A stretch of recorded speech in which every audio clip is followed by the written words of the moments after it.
What if I told you that the entire planet's weather, the fate of ancient human species, and the map of the world as we know it all hinge on one single colossal geological event that is still happening right now underneath India?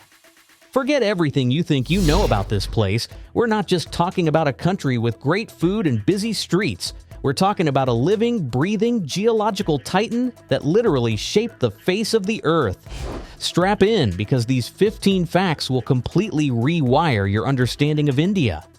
Picture this: 140 million years ago, India wasn't a part of Asia at all.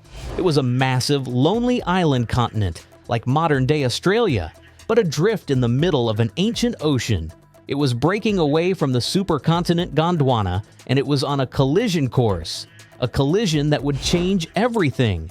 For millions of years, it raced northward at a breakneck pace. Geologically speaking, moving almost 20 centimeters a year. That's about the length of your hand every single year. And then, about 50 million years ago, it arrived. This is where the story gets earth-shattering, literally. When India finally slammed into the underbelly of Asia, it didn't just bump into it, it plunged underneath it. The force of this impact was so unimaginably powerful that it crumpled the entire leading edge of the Asian continent, pushing it upward into the sky. What was created? The Himalayas. The tallest mountain range on our planet, home to Mount Everest, was essentially born from the slow-motion car crash of two continents. And listen to this, the crash isn't over. India is still pushing northward into Asia, shoving the Himalayas a little higher every single year. That means the ground beneath Nepal and northern India is, in geological terms, a violent, active war zone. Now, this monumental crash didn't just make pretty mountains for postcards, it created one of the most powerful climate engines on the planet. Enter the monsoon. The Himalayas act as a gigantic 2,500-kilometer-long wall of rock and ice, so high it disrupts the entire atmospheric circulation of the region. In summer, the landmass of the Indian subcontinent heats up rapidly. The hot air rises, and this creates a massive low-pressure zone that acts like a vacuum, sucking in moist air from the Indian Ocean. But those mountains, they trap it. The moisture-laden clouds have nowhere to go but up, where they cool, condense, and dump their rain. This isn't just a rainy season, it's a continental-scale atmospheric event that waters over 1 billion people. Without the Himalayan crash, much of India would be a desert. The entire agricultural heartbeat of South Asia beats because of that ancient collision. But the plot thickens. While India was drifting alone, something incredible was happening on its surface. It became a giant floating arc. As it separated from Africa and Madagascar, it carried with it a unique cargo of life forms that evolved in complete isolation. When it finally connected with Asia, it created a bridge. And this bridge sparked one of the greatest biological exchanges in Earth's history, known as the Great American Interchange of the East. Species from India spilled into Asia and vice versa. This mixing is a key reason for the stunning biodiversity you find in Southeast Asia today. So, those rainforests in Thailand and Indonesia?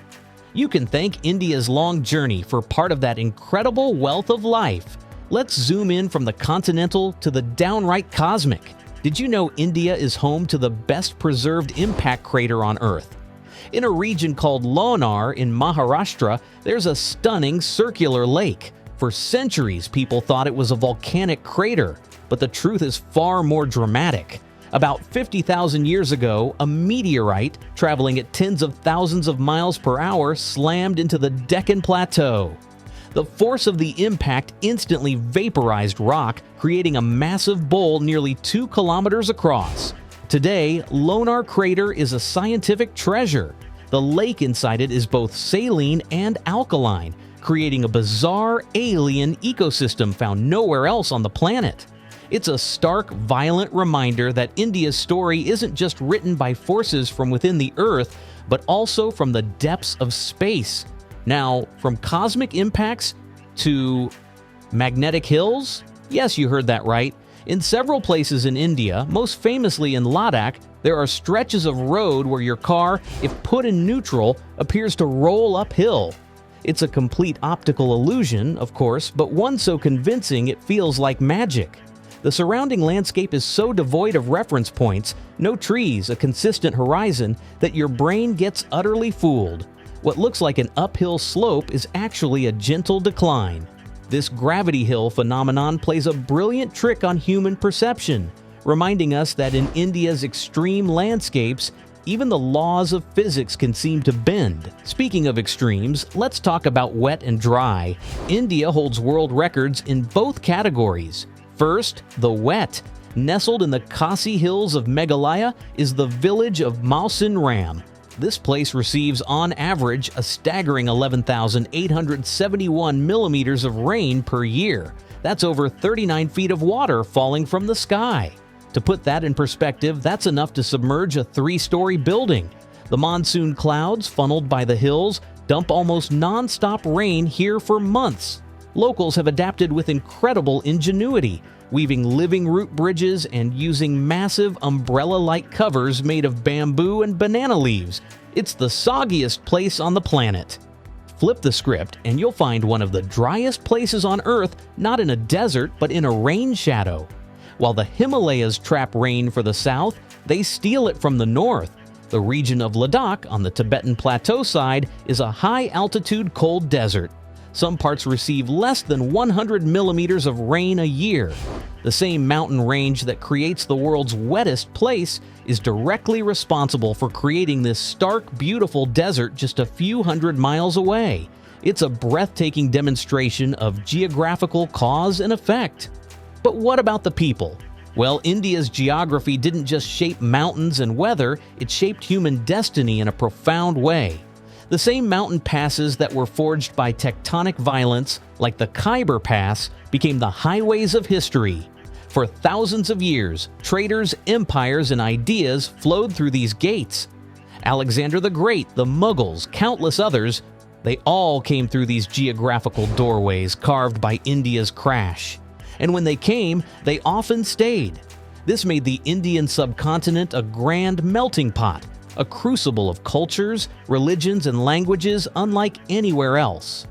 The staggering diversity of modern India, with its dozens of languages and countless ethnicities, is a direct product of its geography playing doorman for millennia. And then there are the rivers. They are the lifeblood, and their stories are written in the rocks. Take the Ganges, or Ganga. It's more than a river, it's a cultural and geographical deity. It begins in the icy caves of the Gangotri Glacier in the Himalayas, a direct child of those mountains. But its journey is unique. Before it reaches the plains, it takes a dramatic, sharp hairpin turn near the town of Devprayag. This isn't random. Geologists believe this bend marks the actual ancient front of the colliding Indian continent. The river was there first, flowing straight, and the rising mountains literally forced it to change course, bending it into the shape we see today. So when millions gather at its banks, they are literally standing at the front line of a 50-million-year-old continental collision. Now, from the sacred to the strange, in the western state of Gujarat lies a surreal white desert. The Rann of Kutch is a vast salt marsh wilderness that transforms with the seasons. In the dry months, it's an endless cracked pan of blinding white salt.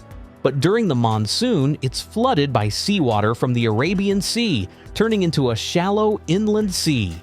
This seasonal metamorphosis is one of the most spectacular geographical shows on Earth.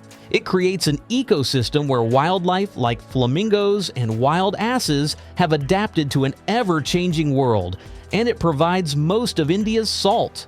It's a landscape that breathes, expanding and contracting with the rhythm of the rains. Let's go higher. India's geographical influence doesn't stop at its borders. Remember the Himalayas? Their ripple effect is so vast that they protect the entire Indian subcontinent from the freezing, dry katabatic winds that blow from the Arctic and Siberian regions. Those winds made Mongolia and Central Asia so cold and dry. But that mighty wall of rock and ice shields India, giving it comparatively milder winters. At the same time, it also blocks the moisture-laden monsoon winds from escaping to Central Asia, leaving regions like the Tibetan Plateau arid. India's geography is a selfish but life-giving shield. And here's a twist: India is, slowly but surely, getting smaller. While it's pushing north and raising the Himalayas, its eastern and western coastlines are being steadily eaten away by the sea. Coastal erosion is a serious issue, with villages and land literally disappearing into the ocean. But in one famous case, the ocean is giving back. At the southern tip in Tamil Nadu, a sandbar island called Ram Setu, or Adam's Bridge, connects India to Sri Lanka. Mythology calls it a bridge built by an army of monkeys. Satellite imagery shows a mysterious, shallow chain of shoals. Geologists debate whether it's a natural formation or has man-made elements, but its existence speaks to the constant dance between land and sea that defines India's perimeter. We've talked about land and water, but what about ice? India has its own frozen frontiers. The Siachen Glacier in the northernmost tip of Ladakh is the highest battlefield on Earth, tragically, but geographically it's part of a massive reservoir of ice. Along with other glaciers, it forms the headwaters for mighty rivers like the Indus, which itself gave the country its name. These glaciers are the water towers of Asia, storing water in the form of ice and releasing it slowly. The survival of hundreds of millions downstream depends on this fragile frozen system, a system now threatened by a changing climate. The fate of India's rivers is literally frozen in its mountains. Its geography is not a backdrop. It is the active shaping force of history, culture, and life itself. From a lonely island to a civilization-shaping colossus, India's true story is written in the rocks, the rivers, and the very air. And the most incredible part? The chapter you're living in right now is still being written, millimeter by millimeter, as that continent continues its relentless push into tomorrow.